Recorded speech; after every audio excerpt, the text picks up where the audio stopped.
चले जी, आज हमने एक्सरसाइज जो 2.3 है उसको सॉल्व करने से पहले कुछ इम्पॉर्टेंट रूल्स पढ़ने हैं जो कि डेरिवेशन में हमारी हेल्प करेंगे। इससे पहले जो एक्सरसाइज 2.1 और हमने 2.2 पढ़ी उसमें हमने जो मेथड यूज़ किया उसको फर्स्ट प्रिंसिपल मेथड भी बोला जाता है, बाय डेफिनेशन मेथड भी बोला जाता है।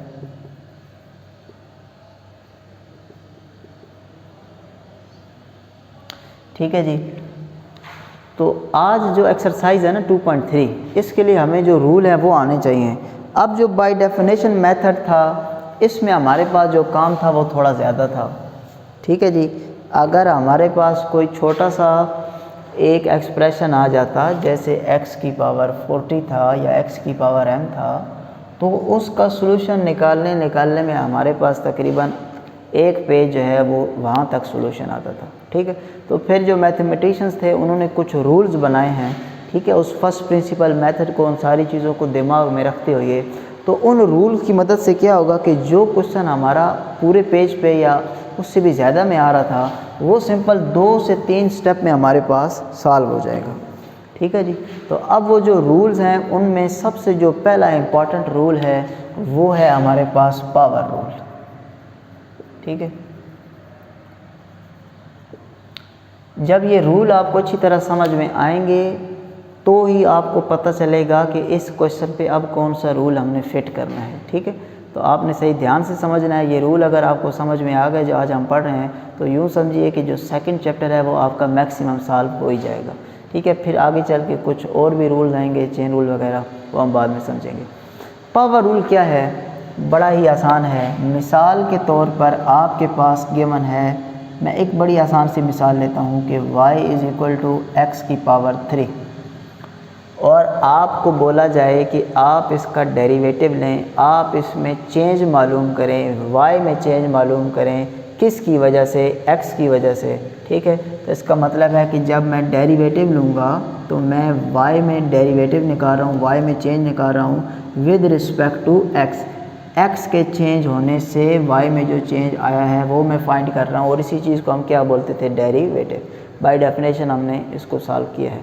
अब पावर रूल के मुताबिक याद रखना है आपने कि जो हमारे पास पावर होगी वो किधर आ जाएगी? शुरू में। मैं फिर रिपीट कर रहा हूँ, पावर रूल में जो हमारे पास पावर होगी वो किधर आ जाएगी? डायरेक्ट शुरू में। और फिर जो पावर होगी उसमें से एक वैल्यू हमने कर देनी होगी माइनस। फिर समझिए, जो हमारे पास पावर है उसको हमने लेकर आ जाना है शुरू में और पावर में से एक कर देना है माइनस। यहाँ तक बात ख़त्म नहीं होगी। जो हमारे पास बेस होगी उसका फिर से डेरिवेटिव लेना है। किसके लिहाज से ले रहे हैं? x के लिहाज से। डेरिवेटिव किसका लेना है? बेस का। बेस इसमें हमारे पास क्या है? x है।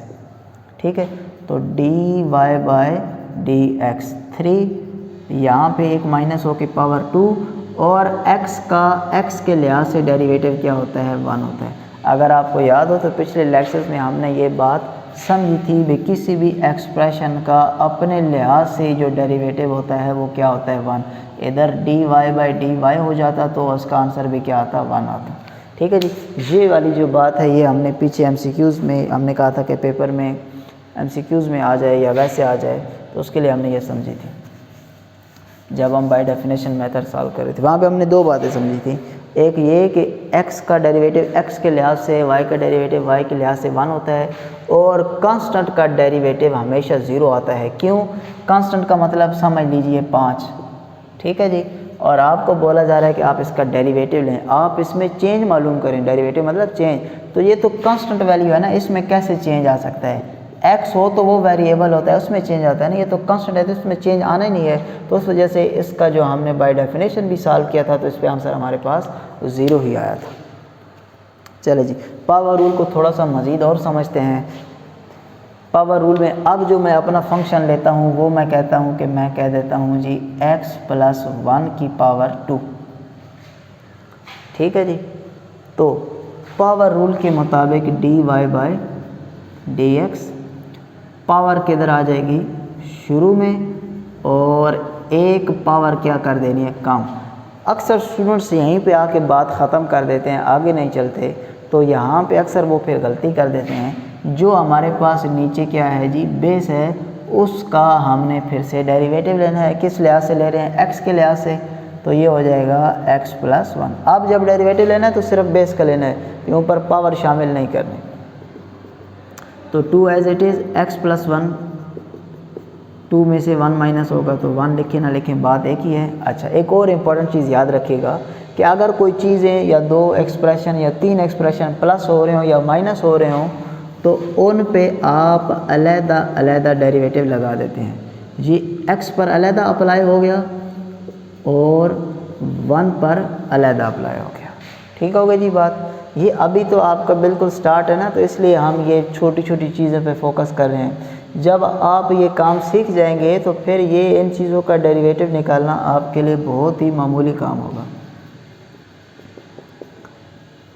x का डेरिवेटिव x के लिहाज से हो रहा है तो हमें पता चल गया कि आंसर क्या आएगा 1, जो कि हमने बाय डेफिनेशन में प्रूफ भी किया था। और 1 हमारे पास एक कांस्टेंट वैल्यू है और कांस्टेंट वैल्यू का तो डेरिवेटिव हम फाइंड ही नहीं कर सकते, तो वो तो ज़ीरो होता है। क्यों जी, उसमें तो कोई चेंज नहीं आता। फिर अगले स्टेप में 1 प्लस 0, आपके पास आंसर क्या आ जाएगा 1, और 1 को मल्टीप्लाई भी कर दें तो कोई फ़र्क नहीं पड़ा, तो 2 और x प्लस 1। ठीक हो गई जी बात। तो यहाँ तक ये जो पावर रूल है ये अभी आपको कुछ ना कुछ समझ आ जाना चाहिए। अच्छा, अब अगर आपको याद हो तो हमने 2.1 में एक क्वेश्चन सॉल्व किया था x की पावर m, तो वहाँ तो बहुत ज़्यादा स्टेप थे। अब इसको देखते हैं कि पावर रूल में किस तरह सॉल्व किया जाए। तो y का derivative with respect to x हम ले लेते हैं। m जो है वो किधर आ जाएगा, शुरू में x, और पावर में से एक वैल्यू हमने क्या करनी होती है, माइनस। यहीं तक बात ख़त्म नहीं। बेस का फिर से क्या लेना है, डेरिवेटिव। किसी एक्सप्रेशन का अपने साथ ही डेरिवेटिव वेरिएबल का वो हमारे पास क्या होता है 1 मल्टीप्लाई भी कर दें तो कोई फ़र्क नहीं पड़ता। तो यही वाला क्वेश्चन जब हमने बाय डेफिनेशन में किया था तो इसने तो हमारा कोई पूरा बोर्ड भर दिया था। ठीक है, तो बाय जब पावर रूल हम इसको सॉल्व करेंगे तो ये 2 से 3 स्टेप में हमारे पास जो है वो सॉल्व हो जाएगा। ठीक है जी, पावर रूल जो है अब आपको समझ आ जाना चाहिए। इसमें 2 बातों का ध्यान रखना है। पावर जो है वो शुरू में आ जाएगी, पावर में से एक वैल्यू कम कर देंगे, और इम्पॉर्टेंट चीज़ कि बेस का फिर से डेरिवेटिव लेना है। अक्सर आपको डायरेक्ट ये आंसर नज़र आएगा, ये बीच में शामिल ही नहीं होगा। क्यों? क्योंकि ये बहुत सवाल सॉल्व करते करते उनको समझ आ जाती है कि बेस x है और x का डेरिवेटिव x के लिहाज से 1 होता है, तो इसका वो लिखे बगैर ही आगे चल देते हैं। उसका नुकसान ये हो सकता है कि आगे चल के कहीं बेस अगर बदल जाए, बेस चेंज हो जाए, तो उनके तो जहन में ये रहेगा ही नहीं कि अब बेस चेंज हो गई है, तो वो ये लिखेंगे ही नहीं। तो आप हर बार बेस का फिर से डेरिवेटिव ज़रूर लिखें ताकि कोई भी आपका जो स्टेप है वो मिसिंग ना हो। अच्छा, ये तो तब था ना। चले एक और एग्जांपल लेते हैं। y इज़ इक्वल टू, मैं कहता हूँ कि x स्क्वायर प्लस 1। अब इसका डेरिवेटिव कैसे लें जी? जब मैंने कहा कि 2 वैल्यूज़ प्लस हो रही हों या आपस में मल्टीप्लाई हो रही हों, सॉरी प्लस हो रही हों या माइनस हो रही हों, तो आप उनका अलग-अलग डेरिवेटिव ले सकते हैं। जैसे मैंने क्या किया कि x स्क्वायर का डेरिवेटिव अलग प्लस, और यहाँ पर 1 का डेरिवेटिव अलग।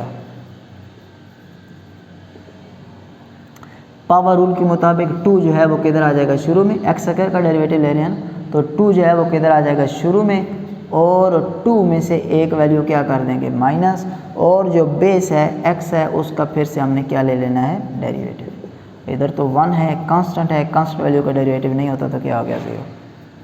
तो 2x, 2 में से 1 माइनस करेंगे 1, और x का डेरिवेटिव x लिहाज से 1 इससे मल्टीप्लाई के कोई फ़र्क नहीं डालेगा, तो ये प्लस 0 लिखने की ज़रूरत नहीं। तो 2x आपके पास क्या आ गया, इसका आंसर।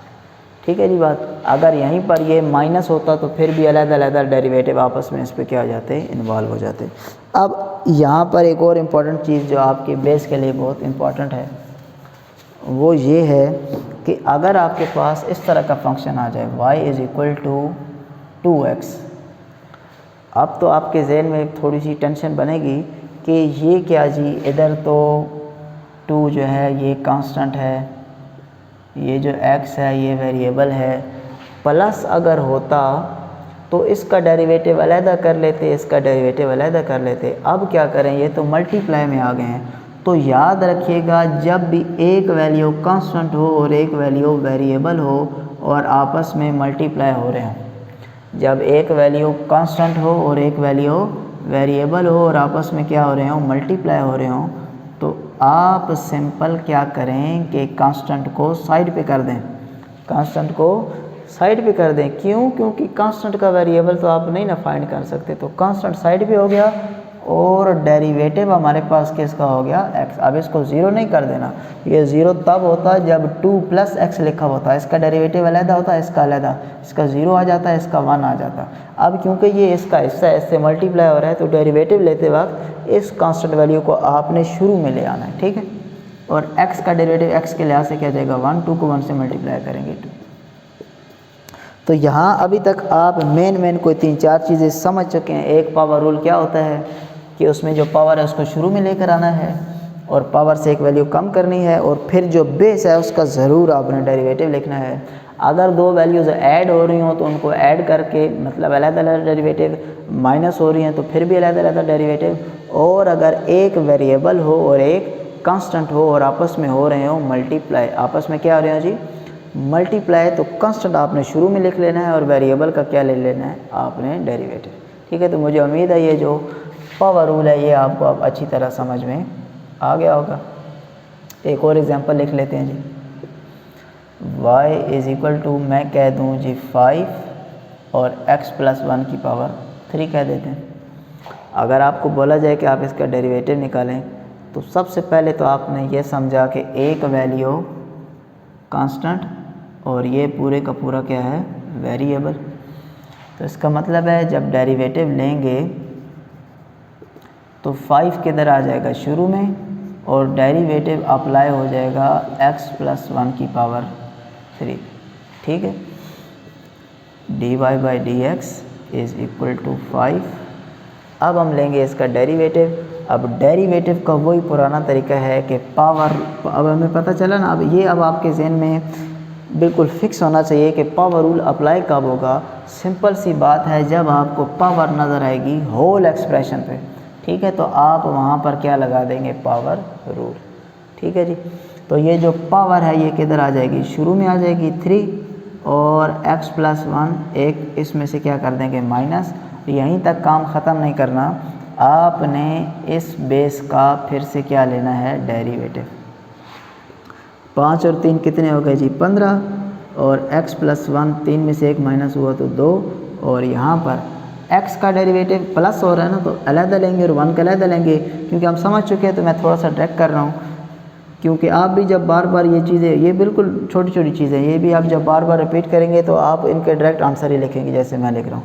x का डेरिवेटिव x के लिहाज से 1 हो गया, 1 कांस्टेंट है, उसका डेरिवेटिव क्या हो गया, 0 हो गया। 1 + 0 1, 1 को 15 से मल्टीप्लाई कर दें तो कोई फ़र्क नहीं पड़ेगा, ठीक होगी जी बात। तो ये हमने एक और पावर रूल का क्वेश्चन सॉल्व कर लिया। अब एक क्वेश्चन और करते हैं और फिर हम इस रूल को एंड करते हैं।